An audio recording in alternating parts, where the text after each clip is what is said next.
Good morning, it's Caroline Stevens, seeking the truth, as usual, leaving no stone unturned. So, earlier I was talking about coronavirus being found in Spain as early as March 2019, the allegations that Pirbright had released the 2 new variants, and now we're going to do part 2 of what could be a few parts to go. Right, so this one's about the Pirbright Institute, the patent dated the 23rd of July 2015, the Claydex simulation, and the current state of play. So we're going to go back in time now.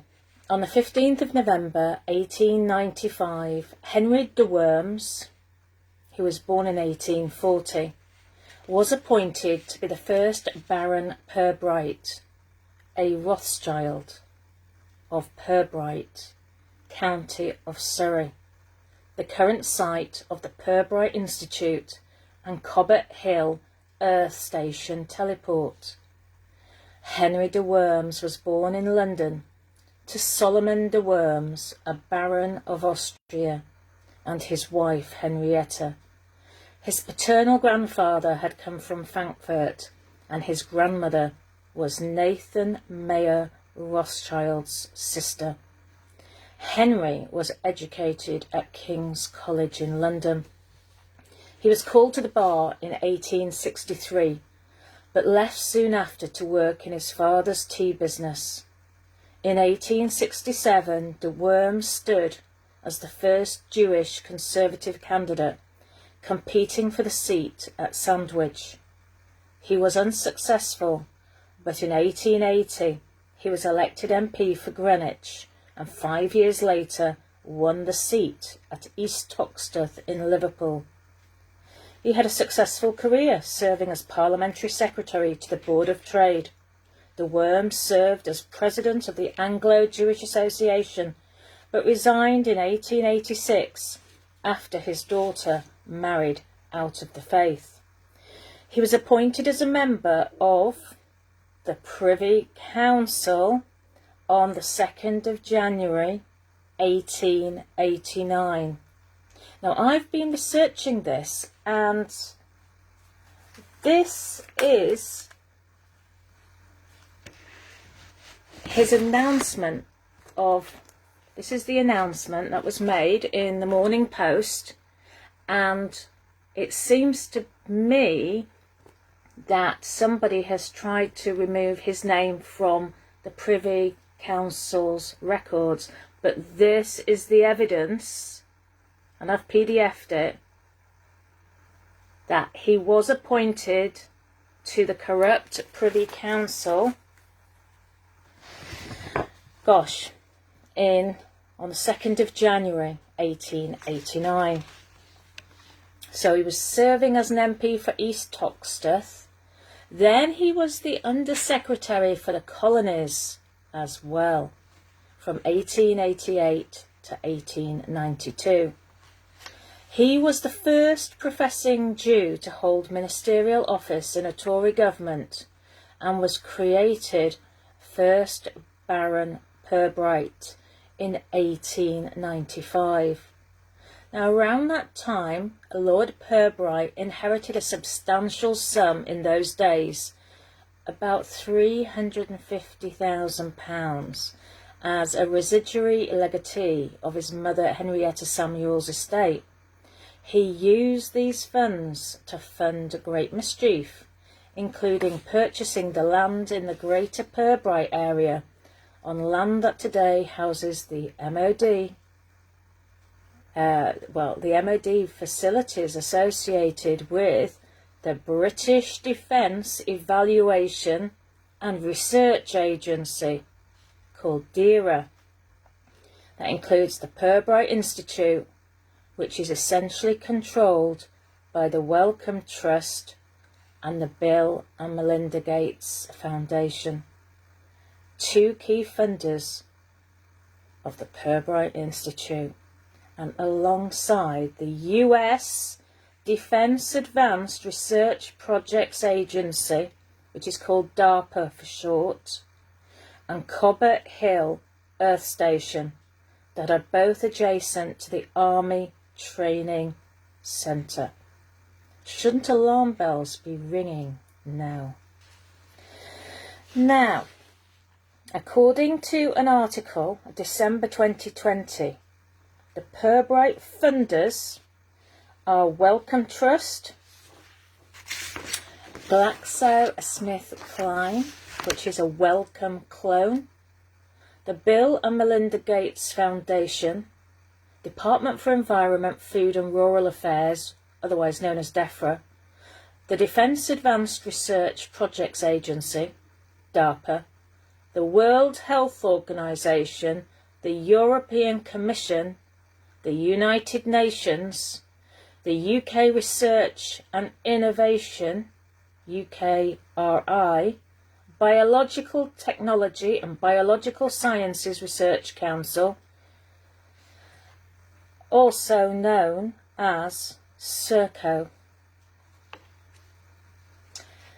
Trustees include Professor John Stevenson, a guy who's called Ian Bateman, who's the Director of Quality at the NHS Blood and Transplant.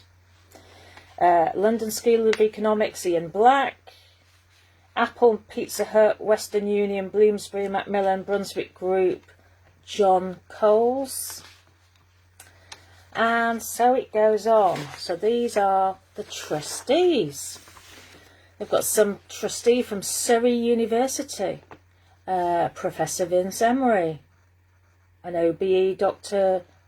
Vanessa Mayett, Dr. Sandy Primrose, Roger Louth, Sir Bertie Ross, who's from Savills and FRICS, and a member of the Worshipful Company of Farmers, apparently, the City of London, Pilgrim Society, Prince Charles Confident, apparently. Wow, that's Sir Bertie Ross. There's Professor David Rowlands from the Wellcome Foundation and Jane Tirade from Pfizer. Right, we're going back to this patent which I revealed. This is a 47-page patent from the European Patents Office. And it had a date of filing of the 23rd of July 2015. So that's why we're talking about the Pirbright Institute today. We're talking about coronavirus, and we're talking about links between the UK, the Crown, the USA. Right, so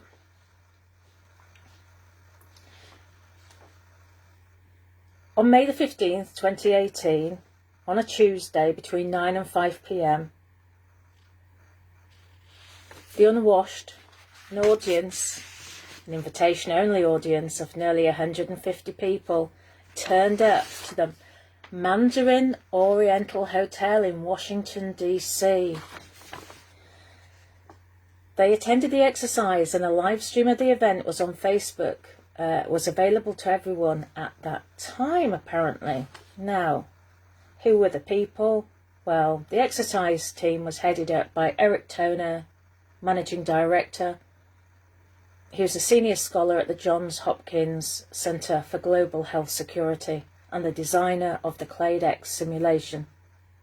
And of course that was reported later in the Daily Express, that 900 million, or nearly 10% of the world's population, could be killed from a Clade-X event. The Clade-X model simulated an outbreak of moderately transmissible pathogens in a fully susceptible population. What does it mean by a fully susceptible population? These are their words, not mine. Susceptible. Have they been trying to dumb us down so much that makes us susceptible? The model is intended to be a realistic representation of how a novel infectious disease could become a pandemic in the absence of adequate control measures. Clade X was supported by funding from the Open Philanthropy Project. And have a look at all the other groups that Open Philanthropy Project finance, including a George Soros group, at least one George Soros group. Right, so back to that patent. This patent here, which is real. And in my first part, I said, it actually says the inventors' names of coronavirus. Inventor. So they created coronavirus then. Inventor. Because if it was natural, you can't invent something that's natural, can you? God made the stars, the grass. You can't patent grass, can you? Okay, so one of the inventors, I just took the top name, and I'm sorry, Erica, if you're feeling a little bit miserable this morning when you get to see this video, because yours is the name at the top of the list. There are 3 inventors. The first one is Erica Bickerton, and I found her details on LinkedIn. Please do share this video because it will undoubtedly be taken down. So on LinkedIn, there's not much about her really, but she did make an interesting penultimate post, May 2019. So she posted about a guy earlier this year, but last year she posted about Pirbright scientists being able to identify mutation hotspots that may inform infectious bronchitis vaccine development.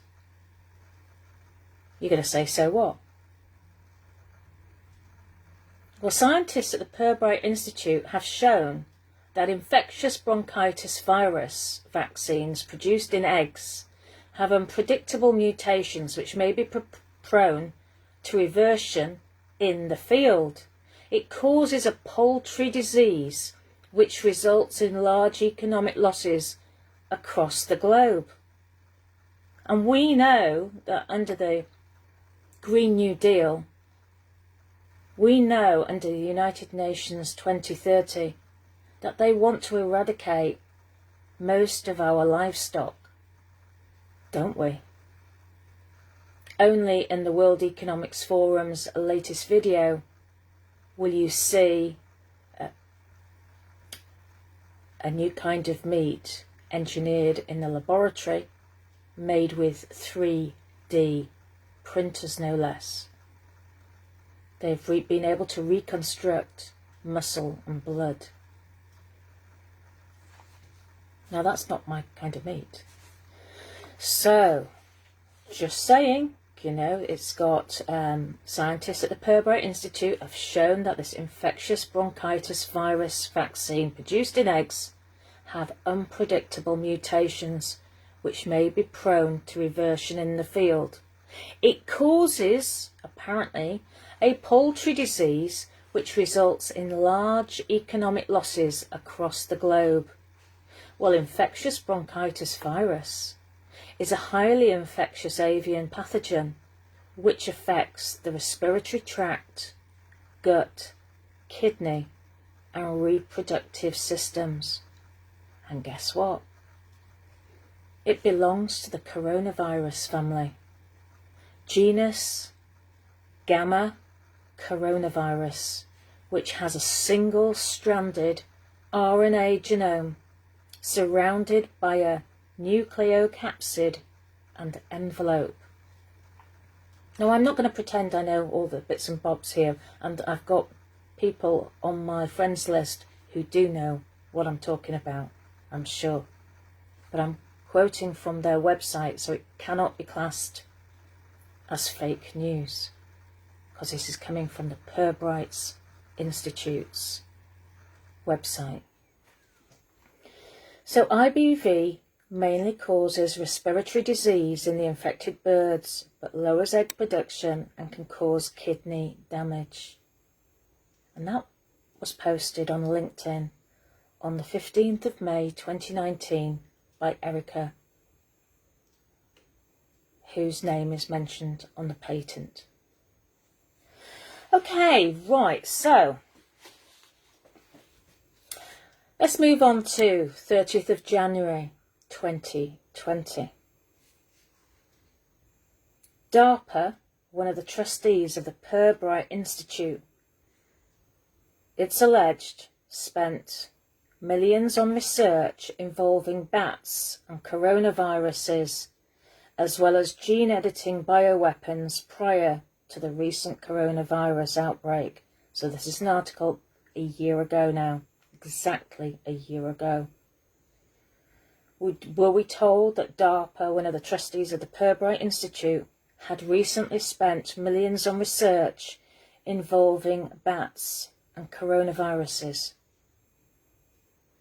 Now, strategic allies of the agency have been chosen to develop a genetic material-based vaccine to halt the potential epidemic. While many of these theories are clearly speculative, there is also verifiable evidence regarding the recent interest of one controversial US government agency in novel coronaviruses, specifically those transmitted from bats to humans. What does one say to that? Did we know that DARPA was involved in this? The Defense Advanced Research Project, that agency connected to the Pentagon. Ooh.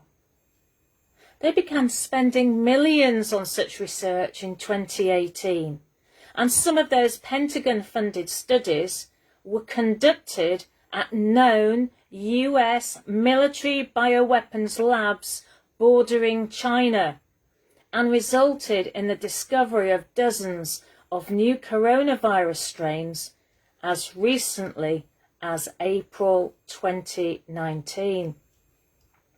Furthermore, the ties of the Pentagon's main biodefense lab to a virology institute in Wuhan, China, where the current outbreak is believed to have begun, have been unreported in the English language media thus far. So you all thought that the controlled opposition people were telling the truth? Remember what Lenin said. If you control, to be an effective government, you have to have everything bottomed down. You have to be in control of the alternative media as well. Wuhan, China, indeed. Right. While it remains entirely unknown as to what caused the outbreak, the details of DARPA's and the Pentagon's recent experimentation are clearly, surely in the public interest, aren't they? Don't we want to know what the Americans are doing in these laboratories that they've got all over the world? Especially considering that the very companies recently chosen to develop a vaccine to combat the coronavirus outbreak are themselves strategic allies of DARPA. Remember, DARPA's part of Pirbright Institute, as I mentioned in part 1. Not only that, but these DARPA-backed companies are developing controversial DNA and mRNA vaccines for this particular coronavirus strain, a category of vaccine that has never previously been approved for human use in the United States. Yet as fears of the pandemic potential of coronavirus grow, and remember this is a year ago now, these vaccines are set to be rushed to market for public use, making it important for the public to be aware of DARPA's recent experiments on coronaviruses bats, and gene editing technologies and their broader implications. Ooh. Now, I know a lot of people aren't going to like this because truthers love to believe in Donald Trump. And of course, I've always said that a puppet government is a puppet government, whichever way you look at it. 50 Shades of Grey, compromised, one way or the other. Okay. On the 15th of May 2020, and I've PDF'd all these articles because the deep state come along now and remove them. I've got them. And I would suggest that you also PDF them as well, because they can't get round everybody's computer. I know they can do a lot of stuff remotely, but to get to everybody's computer, if you all PDF these, and I'll put it on my blog on carolinestevens.net so you can find these articles for yourself. On the 15th of May 2020, this article, Donald Trump announced the appointment of Moncef Slaoui. I'm sure it's not Slaoui. Difficult, isn't it, when you have four vowels together? A former executive with vaccine and manufacturer GlaxoSmithKline to lead Operation Warp Speed. Trump's plan to fast-track the development of vaccines for COVID-19. Slaoui will serve in a volunteer position, assisted by Army General Gustav Perner, the commander of United States Army Materiel Command. I'm sure people who follow Trump will know all these names. According to the Trump administration, Operation Warp Speed program is focusing on 4 vaccines. So this is May 2020, with the hopes of testing and producing 100 million doses by October 2020 and 200 million by December and 300 million doses by January. I don't know whether that's actually those targets have been reached. Somebody maybe from America could tell me. At Friday's press conference, Slaoui said he believes the goal of vaccines by January 2021. The goal of vaccines is a credible goal. Secretary of Defense Mark Esper was more adamant, stating that winning matters and we will deliver by the end of this year a vaccine. Operation Warp Speed and the calls for public-private partnerships mimic the National Institutes of Health's recent call for bringing together pharmaceutical companies to develop a vaccine for COVID-19. The NIH plan, Accelerating COVID-19 Therapeutic Interventions and Vaccines Partnership, ACTIV for short, they've obviously been active, emphasises a collaborative framework for prioritising vaccine and drug candidates, streamlining clinical trials. Ask yourself, what does streamlining clinical trials actually mean? Missing out bits along the way? I'm quoting, streamlining clinical trials, coordinating regulatory processes. Ooh, coordination. One world government. One world process. And or leveraging assets among all the partners to rapidly respond to the COVID-19 and future pandemics. Well, the appointment of Slaoui follows previous statements regarding Trump's desire to have vaccines available to Americans by the fall of 2020. I think we're going to have a vaccine by the end of the year, he says, and I think distribution will take place almost simultaneously because we've geared up with the military. Is that why we see so many military shows now coming from the US? This is what the military, it's not about releasing people in underground tunnels, is it?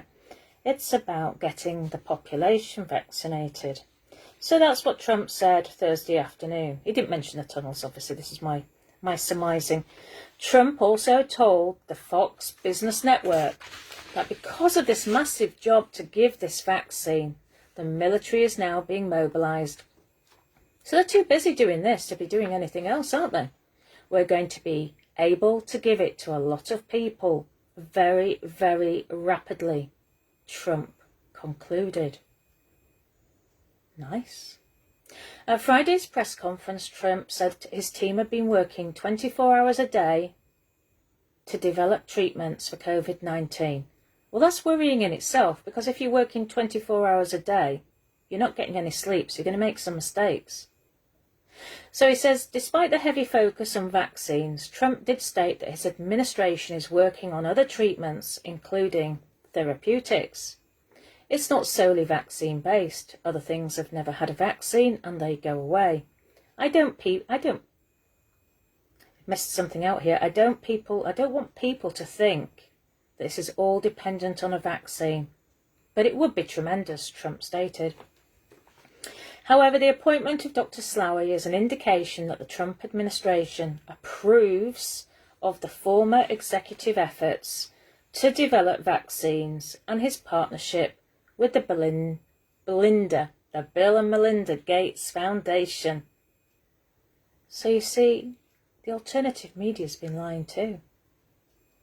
Truth be told. Now, according to the New York Times earlier this week, multi-billion-dollar contracts give drug makers liability shields, patent ownership, and leeway on delivery dates and pricing, and promises that much of it will not be made public. Brussels says when members of the European Parliament sat down this month to read the first publicly available contract for purchasing coronavirus vaccines, they noticed something was missing. Actually, a lot was missing. The price per dose, redacted. The rollout schedule, redacted. The amount of money being paid up front, redacted. And the contract, that particular contract, was between the German pharmaceutical company CureVac and the European Union, and it's considered one of the world's most transparent. So if that's transparency for you. Governments have poured billions of dollars into helping drug companies develop vaccines and are spending billions more to buy doses. But the details of those deals largely remain secret, with governments and public health organisations acquiescing to drug company demands for secrecy. Just weeks into the vaccination campaign, that secrecy is already making accountability difficult. The drug companies Pfizer and AstraZeneca recently announced that they would miss their European delivery targets, causing widespread concern as dangerous virus variants spread. But the terms of their contracts remain closely guarded secrets, making it difficult to question company or government officials about either blame or recourse. Well, we know they're not going to pay out. Nobody's going to pay out. There's no liability anywhere. And that's the truth. So anybody watching from Australia, it's happening all over the world. So, last night I put up a post about news that hadn't been broken by anybody that I don't think, or the truth behind the news, shall we say. There's a company called WestRock Company, and they're based in Atlanta in the USA. On the 26th of January 2021, they made the following announcement. And please do share this video because you need to know what's happening behind closed doors. We are working around the clock to complete our investigation. You see, what WestRock do? They produce paper and packaging for companies. And vaccines come in packages too. So, this is why I'm focusing on WestRock, based in Atlanta. We are working around the clock to complete our investigation and to restore normalised operations as quickly as possible. WestRock security teams, supported by leading cyber defence firms continue to work on remediation of and recovery from this incident. With some exceptions, the company's operations have continued to run and deliver for customers. So what's actually really happened? Well, an insider has revealed that WestRock's computer systems have been hacked and they can't produce the packages for the coronavirus. Now, a lot of you will think, whoa, hey, God works in mysterious ways. And that is the reason,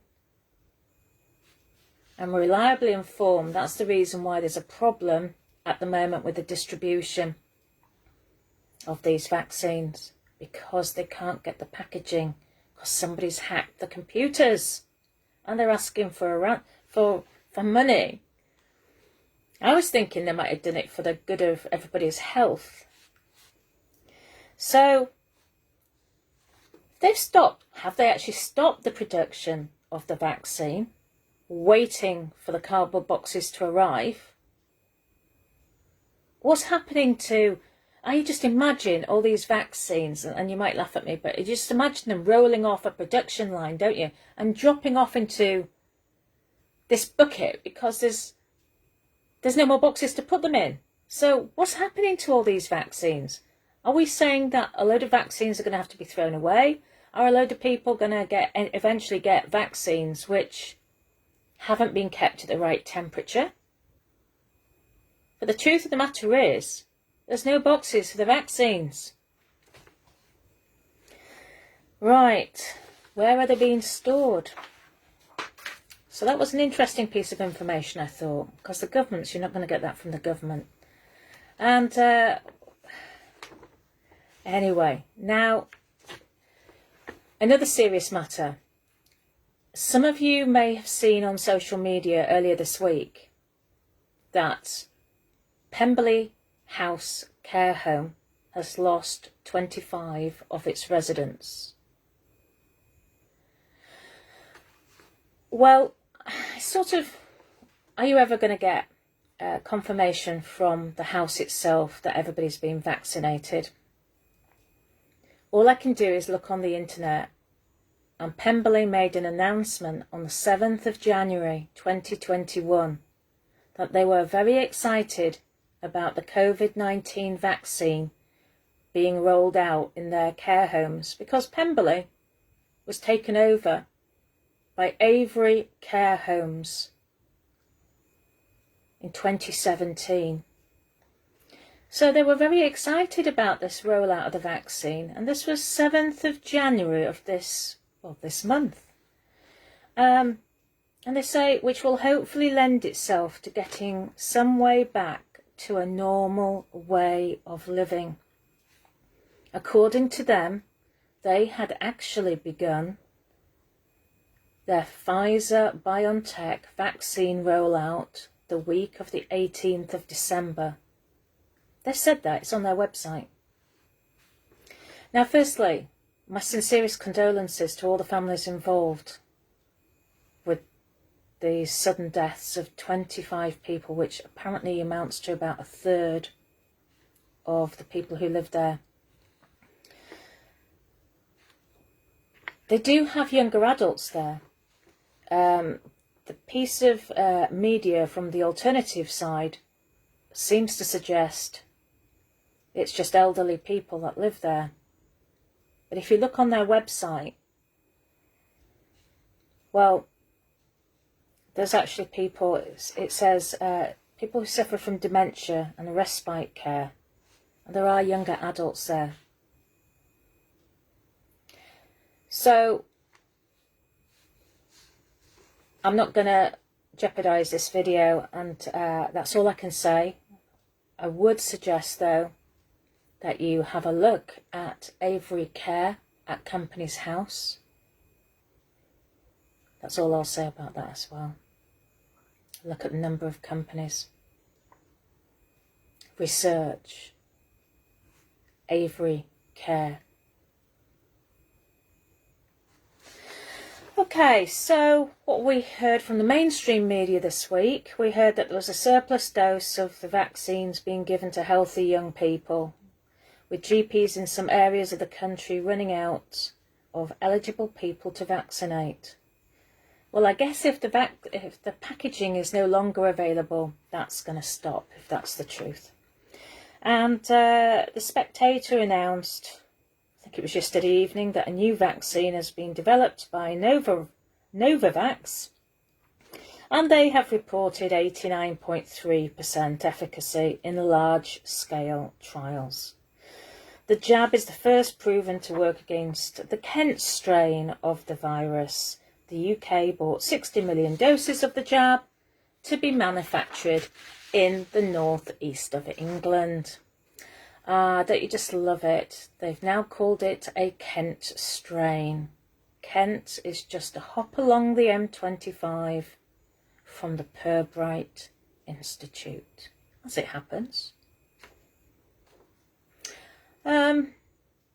So I'm coming to the end of this part 2. There's a lot of information here, and I think some of it, if you play this video back and share it with other people, you'll find it very distressing, and there's no point in me looking very glum-faced as I'm giving this information, because there's worse to come, no doubt about it, and we need to wake the people up. It's not about blaming China, not at all. Why is it happening in the UK in particular with the Pirbright Institute here? The Crown Corporation based here? Think about it. Great Britain, in Hebrew, is the holder of God's covenant, and they're attacking Great Britain from within. They're the biggest fifth columnists of all. I am going to do some more shows on this.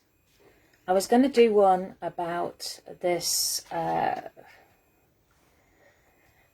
COVID-19 certification passport, MVP. It was published on the Department of Health and Social Care's website on the 18th of December 2020.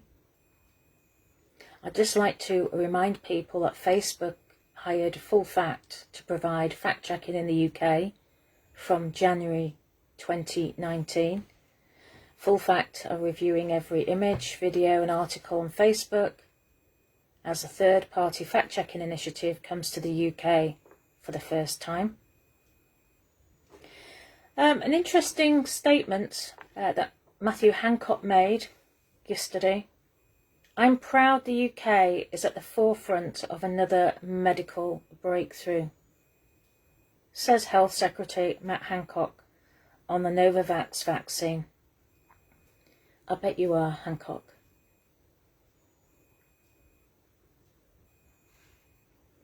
And lastly, because I sometimes get Spectator updates, it's interesting, they sent me a little memo saying, subscribe to the Spectator and collect up to 12,500 Avios points. That'll get you a one-way flight from London to Paris, Prague, Rome or Berlin on us.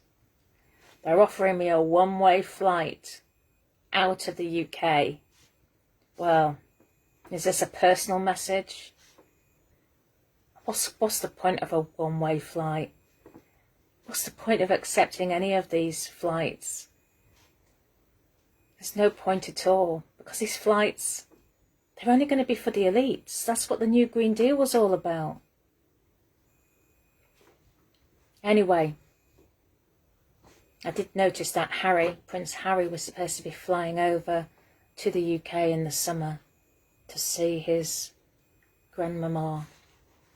Well, it's one rule for them and one rule for us. Take care. I've been sent some information about disabilities, and I'm going to try to go live later and talk about that. Please do share this video everywhere. I hope it all makes sense now. Out of the chaos is actually a well-oiled plan coming into fruition with the annihilation of people. They've told us about it before. Okay? And if people are waiting for Trump to return, I've got intel which says that Trump has done such a fantastic job of getting these vaccines rolled out. He signed the Noahide laws in April 2019. That's the reason why the Illuminati changed their mind and put Biden in instead. So you take care of yourselves and look after other people.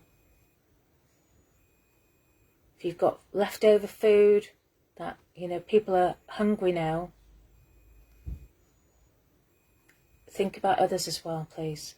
And please do share this video. It's Caroline Stevens, Seeking the Truth. My website is carolinestevens.net, and I'll put all these details on there today so you can see all the links as best you can and PDF them, otherwise the elites will take them down.